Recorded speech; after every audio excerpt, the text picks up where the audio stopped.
আসসালামু আলাইকুম বন্ধুরা, আপনারা কিভাবে বুঝবেন আপনার লাঞ্চের স্টেমিনা কেমন? আপনার লাঞ্চের স্টেমিনা পরীক্ষা করতে আমার এই ব্যায়ামের সাথে আপনি আপনার ব্যায়ামটি মিলিয়ে নিতে পারেন।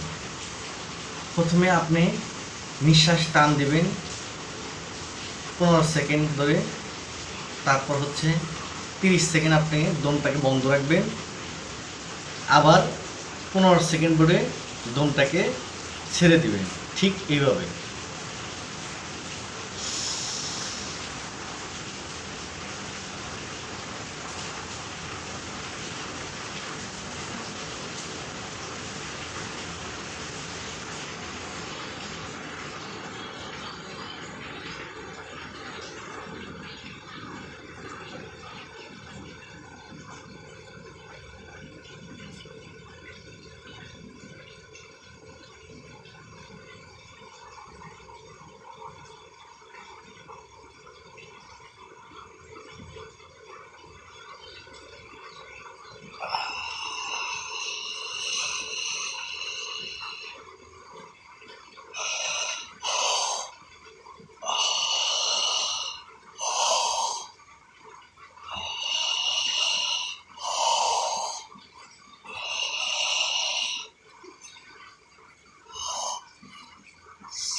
এভাবে নিয়মিত প্রতিদিন আপনি 10 মিনিট ব্যায়ামটি করবেন, দেখবেন